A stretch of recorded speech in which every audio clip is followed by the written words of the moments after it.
Hello guys, welcome to Coimbatore மருமகள் channel. இப்போ வரைக்கும் 40 சப்ஸ்கிரைபரை வச்சு நான் இந்த பயணத்தை தொடங்கியிருக்கேன். இது எல்லாமே வந்து உங்களோட ஆதரவுல தான். இந்த வீடியோ பார்க்குற ஒவ்வொருத்தருமே நினைக்கலாம், இதெல்லாம் என்னடா வீடியோ, இவன் என்னடா பேசிட்டு இருக்கா அப்படிங்கிறது நினைக்கலாம். இருந்தாலும் என்ன பிடிச்ச ஒருத்தர், இந்த வீடியோ பார்க்குற ஒருத்தராவது என்னை சப்போர்ட் பண்ணி சப்ஸ்கிரைப் பண்ணுவீங்க இல்லையா? 100 பேத்துல ஒருத்தருக்கு பிடிக்கலாம் இல்லையா? அதனால தான் என்னுடைய முயற்சி இது. உங்களுக்கு பிடிக்கல அப்படின்னா ஸ்கிப் பண்ணிருங்க. யாரும் பேடா கமெண்ட் பண்ணாதீங்க. என்னுடைய வாழ்க்கை முறைய தான் நான் வந்து இப்போ உங்ககிட்ட நான் ஷேர் பண்ணிக்க போறேன். ஆ என் பேர் மீனா. என் நான் படிச்சது, வளர்ந்தது எல்லாமே வந்து ஈரோடு மாவட்டம். ஆ 1வதுலேருந்து 10த் வரைக்கும் ஈரோடு எம்ஆர்ஜி ஸ்கூல்ல தான் நான் படிச்சேன். ஆ 12த் வரைக்கும். சாரி 12த் வரைக்குமே எம்ஆர்ஜி ஸ்கூல்ல தான் படிச்சேன். யார் யாருக்கு ஈரோடு மாவட்டமா இருந்தீங்கன்னா, ஒரு கமெண்ட் பண்ணுங்க. நானும் எம்ஆர்ஜில தான் படிச்சேன் அப்படின்னு. நான் எம்ஆர்ஜி ஸ்கூல்ல தான் படிச்சேன். நான் வந்து அப்பா, அம்மா கிட்ட வளரலைங்க. ஃபுல் அண்ட் ஃபுல் என்ன வந்து வளர்த்துனது, எங்க அம்மாவுடைய அம்மா. அதாவது எங்களுடைய அம்மத்தா. எங்க அம்மத்தா தான் ஒரு தாய்க்கு தாயா இருந்து என்ன வளர்த்துனாங்க. வளர்த்தி, இப்ப நான் வந்து ஒரு நல்ல நிலைமையில இருக்கேன். எனக்கு ஒரு நல்ல வாழ்க்கை கிடைச்சிருக்கு அப்படின்னா, அதுக்கு முழுக்க முழுக்க எங்க அம்மத்தா தான் காரணம். இன்னமும் இருக்காங்க. ஈரோட்ல தான் இருக்காங்க. நல்லா இருக்காங்க. அது எப்பவுமே என்னைக்குமே எங்க அம்மத்தா நல்லா இருக்கணும்னு தான் நான் நெனைப்பேன். ஸோ அவ்வளதான். அப்புறம் வந்து 12த் வரைக்கும் படிச்சேன். 12த் வரைக்கும் அம்மத்தாட்ட தான் இருந்தேன். 12த் முடிச்சேன். அப்புறம் படிக்க வைக்கிறதுக்கெல்லாம் பெருசா வசதி இல்ல அப்பா, அம்மாக்கு. ஸோ மில் இருந்துச்சு. ஸோ வந்து எங்க பெரியப்பா பொண்ணுங்க வந்து மில்லுல இருந்தாங்க. ஆ கேபிஆர் மில்லு. உங்களுக்கு அந்த டீட்டெயில்ஸ் வேணும்னா சொல்லுங்க. நான் வந்து உங்களுக்கு நான் ஹெல்ப் பண்றேன். ஆ வந்து நான் கேபிஆர் மில்லுக்கு சத்தியமங்கலம் கேபிஆர் மில்லுல தான் 6 வருஷம் ஒர்க் பண்ணுனேன். அ அங்க வந்து எப்படின்னா, படிச்சுட்டே வேலையும் செய்யலாம். ஆ உள்ளேயே ஹாஸ்டல் இருக்கு. கேர்ல்ஸ் மட்டும்தான். 6 வருஷம் நான் அங்க தான் இருந்தேன். ஒர்க் பண்ணேன். பிகாம் டிகிரி அங்க தான் நான் முடிச்சேன். டிகிரி வந்து ஆ கரஸ்ல. அங்க இருந்தா கரஸ்ல தான் பண்ண முடியும். ஸோ கரஸ்ல ஆ ஒரு டிகிரி பண்ணுனேன். செகண்ட் டிகிரி போடும்போது ஃபர்ஸ்ட் இயர் முடிச்சுட்டேன். செகண்ட் இயர் முடிக்கிறதுக்குள்ள எனக்கு வந்து வீட்ல அலைன்ஸ் பார்க்க ஆரம்பிச்சுட்டாங்க. 2020யே எனக்கு வந்து அலைன்ஸ் பார்க்க ஆரம்பிச்சுட்டாங்க. பார்க்க ஆரம்பிச்சதுலயுமே 2020யே வந்து எனக்கு வந்து அலைன்ஸ் வந்து ஃபிக்ஸ் ஆயிடுச்சு. ஒரு அக்டோபர், எனக்கு இன்னும் அந்த டேட் ஞாபகம் இருக்கு. சும்மா ஜாதகம், அப்பா வேலை பார்க்குற இடத்துல எங்க சின்ன மாமனார் வேலை பார்த்தாரு. 2 பேரும் பேசிக்கும்போது, எங்க அண்ணன் பையன் இருக்காங்க. ஆ நீங்க வேணா ஜாதகத்த குடுங்க, பொருத்தம் பார்க்கலாம் அப்படின்னு சொல்லி, ஜாதகம் வாங்கி பொருத்தம் பார்த்தாங்க. பொருத்தம் பார்த்ததுல 10 பொருத்தம் பக்காவா இருந்திருக்கும் போல. அப்ப முடிச்சு விட்டாங்க அப்படிங்கிற மாரி, அன்னைக்கு தான் அ ஜாதகம் வாங்கி பார்த்ததுல எல்லாத்துக்கும் புடிச்சு, அக்டோபர் 4 செப்டம்பர்ல ஜாதகம் வாங்கி எல்லாமே பேசி வச்சுட்டு, அக்டோபர் 4ஆம் தேதி மில்லிலேருந்து தான் வர்றேன். மில்லிலேருந்து என்ன எங்க அப்பா வந்து பர்மிஷன் கேட்டு கூட்டிட்டு போறாரு. சும்மா பார்க்கலாம். புடிச்சா மட்டும் உன் இதேபடி பேசலாம். இல்லன்னா வேண்டாம். இதோட நிறுத்திக்கலாம் அப்படின்னு சொல்லிட்டு தான், அப்பா என்ன சொல்லி கூட்டிட்டு வந்தாரு, "உனக்கு புடிச்சிருந்தா புடிச்சிருக்குன்னு சொல்லு. இல்லன்னா வேண்டாம்" அப்படின்னு சொல்லி கூட்டிட்டு வந்தாரு. அப்புறம் வந்து பார்த்தோனையுமே எல்லாத்தையுமே எனக்கு அவரு ஃபேமிலி எல்லாரையுமே எனக்கு ரொம்ப பிடிச்சிக்கிச்சு. ஸோ ஓகே அன்னைக்கே முடிவு பண்ணிட்டாங்க.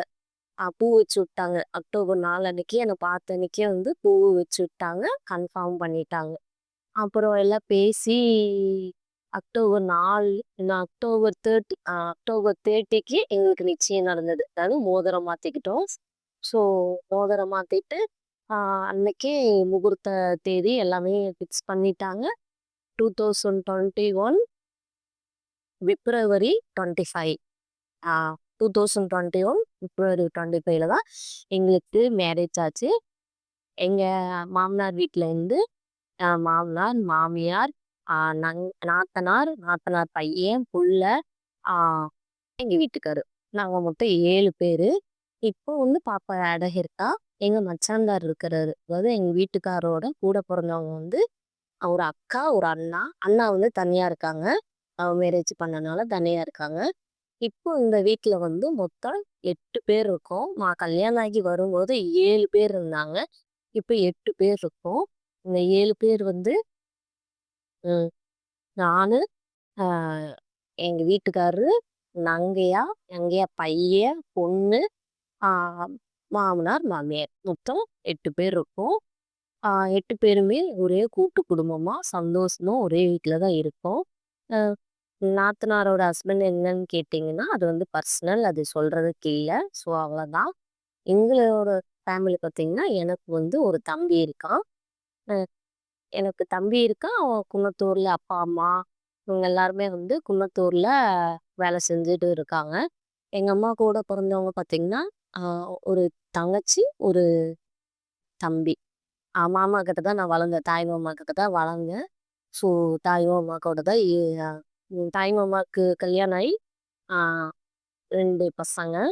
அத்தை வந்து அத்தைன்னே சொல்ல முடியாது. அடுத்து அம்மான்னு சொல்ல எங்க அம்மாட்ட கூட நான் வந்து அவ்வளவா ஷேர் பண்ணிக்க மாட்டேன். எங்க அத்தைக்கிட்ட நான் ஷேர் பண்ணாத விஷயமே இல்ல.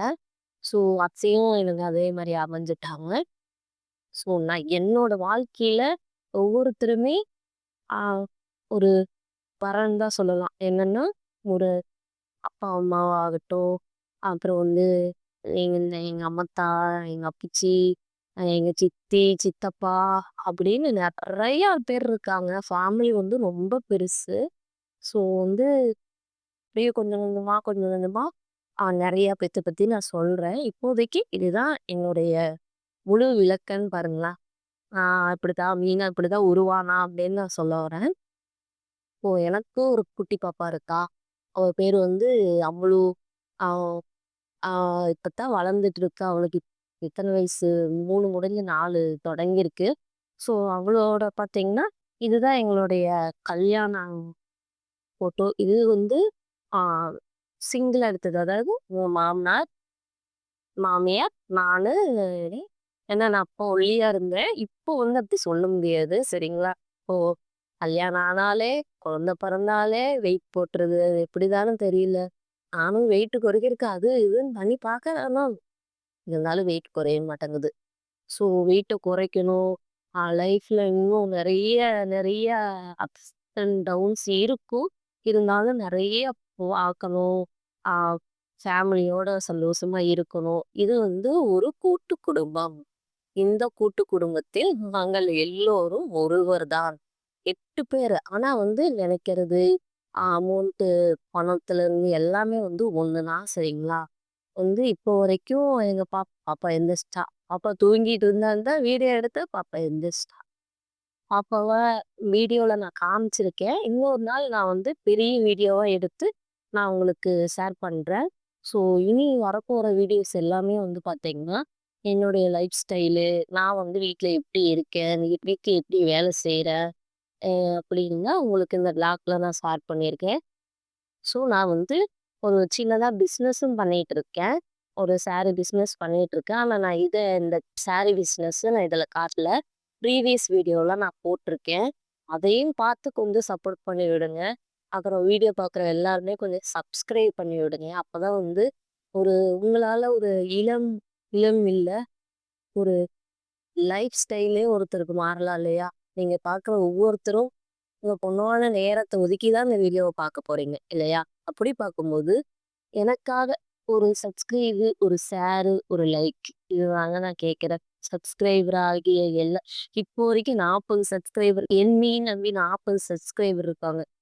40 சப்ஸ்கிரைபருக்கும் வணக்கங்கள், நன்றிகள். எல்லாமே என்னை இன்னும் மேன்மேலும் வளர்த்துக்கிட்டே கொண்டு போயிட்டே விடுங்க. நானும் எங்கேயே போயிருவேன் அப்படின்னுலாம் சொல்ல மாட்டேன். ஏதோ கொஞ்சம் நெஞ்சம் வளர்த்து விடுங்கங்க. கொஞ்சம் அப்படி லைக்க போட்டு விட்டீங்கன்னா, எனக்கு கொஞ்சம் அப்படி இப்படி கிடைக்கும். நானும் கொஞ்சம் வளருவேன். சரிங்களா?